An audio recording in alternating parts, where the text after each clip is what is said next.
At some point, I thought about my funeral, actually. I just thought, this is too much. I feel that I should just give up and just die.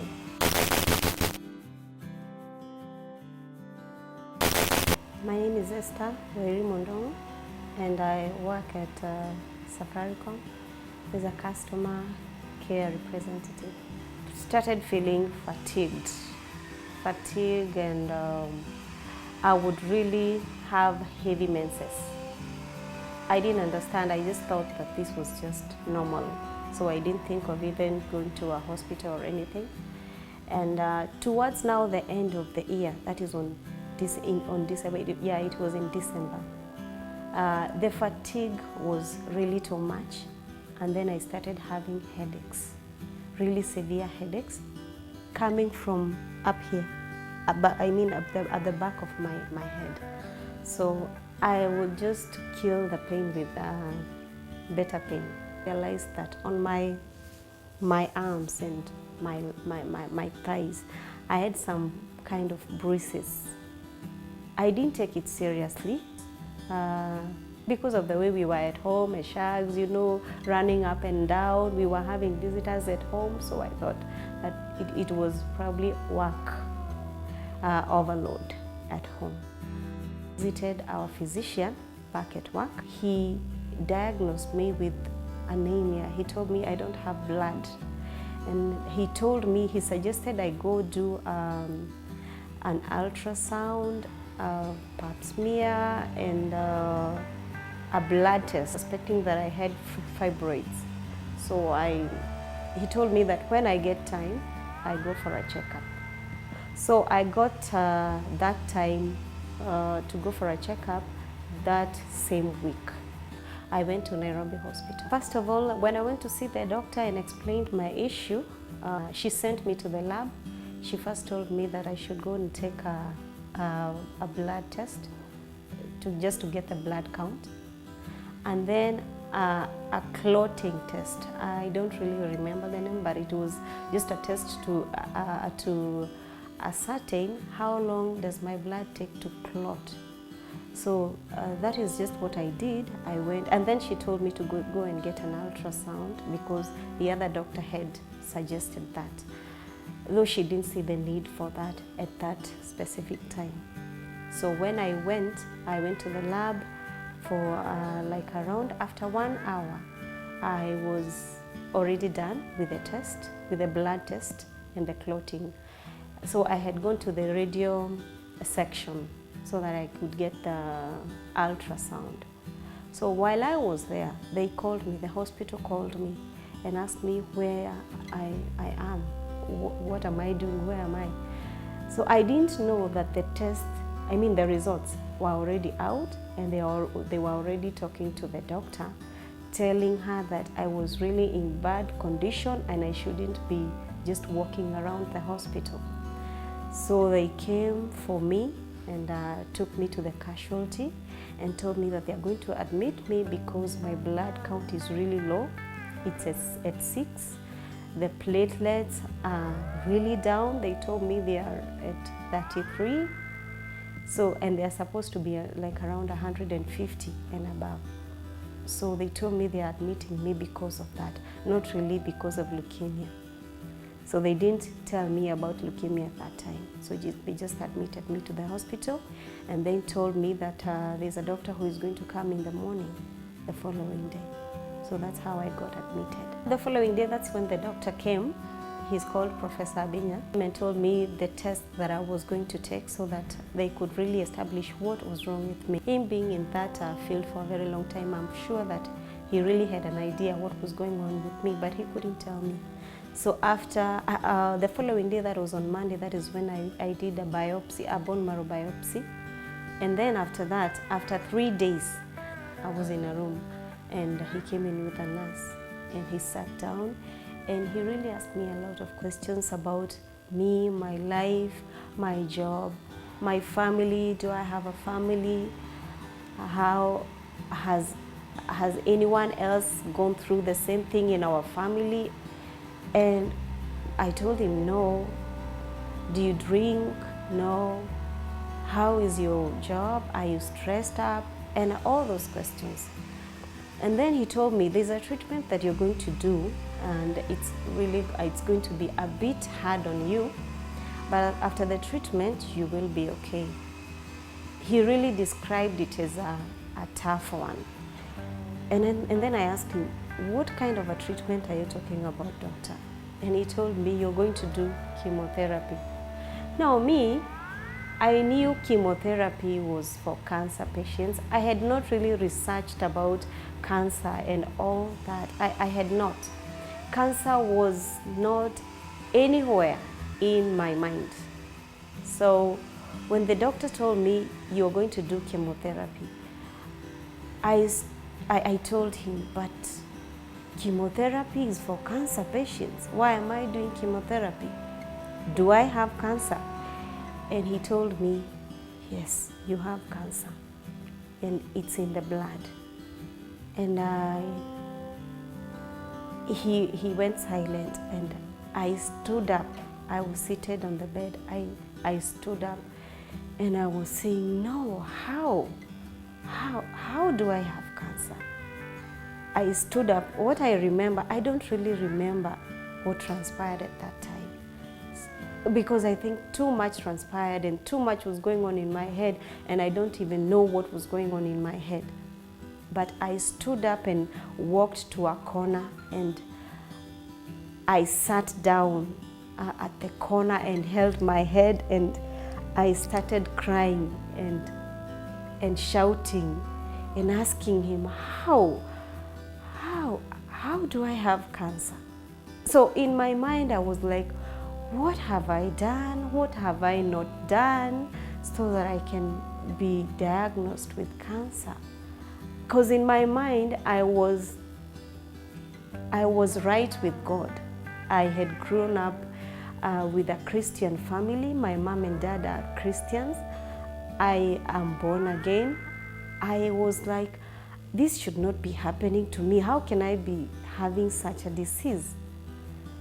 So I really cried, and he told me, you really need to calm down because we need to manage your situation.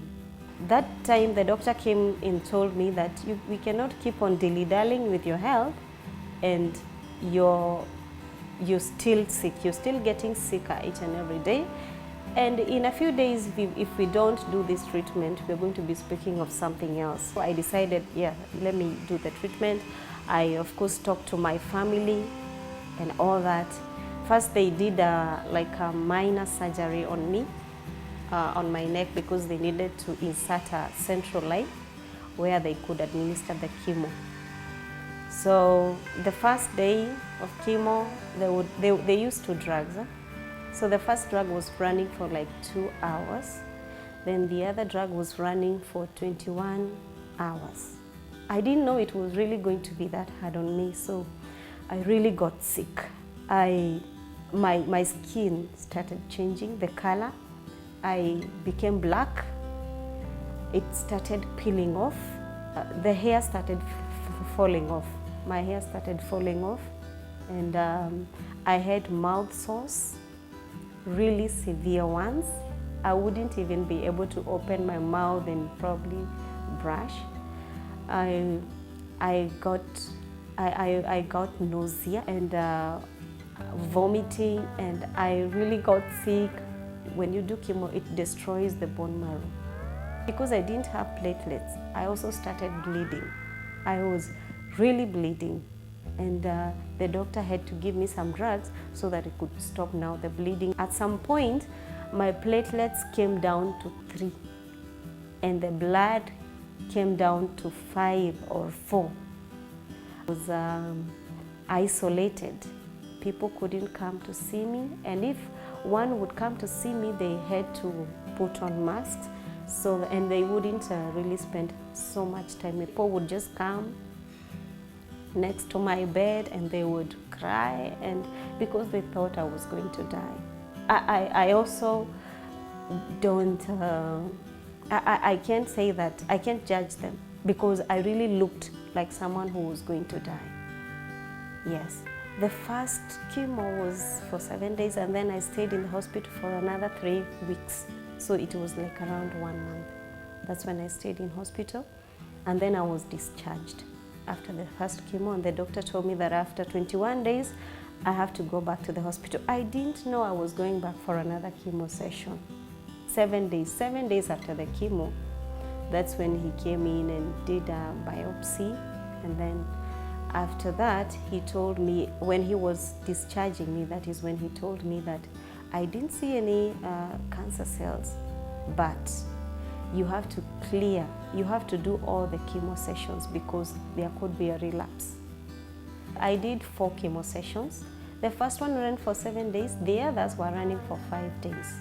So after the second one, I still did another bone marrow biopsy, and then still said that the results are okay.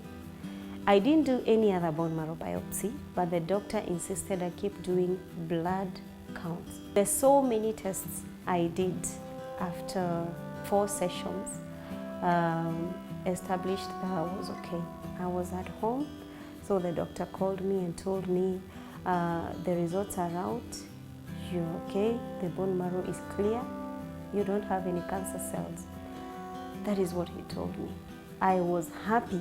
I was really happy. I told my mom, I shared the news with my mom. We celebrated, we thanked God because all this was made possible by God. We really thanked God, and I was really happy to be declared cancer-free. During the first chemo, I wasn't really thinking about anything. I wasn't thinking about anything. I was just there. But during the other chemo sessions, I would get to a point where I would think, or maybe I'm going to die. I would think about my funeral. I would think how they are going to hold it, how people probably are going to attend, where they are going to hold it, and all that. At some point, I thought about my funeral, actually. I just thought, this is too much. I feel that I should just give up and just die because it was really painful. I started being positive. I started having faith. I really had faith that I wasn't going to die, that I was going to live. I started being positive and claiming that I was going to live and not die. This experience has taught me is that it's not that cancer is a death sentence. It isn't, because I am here, I'm alive, I am free. This really, I don't know how I would call it, but I would say that as you're doing treatment, for anyone, as you're doing treatment, also believe and have a positive mind, because so many people die. Some of them die because they have given up. I mean, I've already given up. It's too hard on me, so let me just give up. Don't give up. Cancer has taught me that there is nothing that is impossible to God. Everything is possible because I was sick and I am free now, and I believe in God's healing. When people hear of the name cancer, they start making their statements like, now this is the end of you. But that is not the end of you. There are so many survivors. I'm not the only survivor.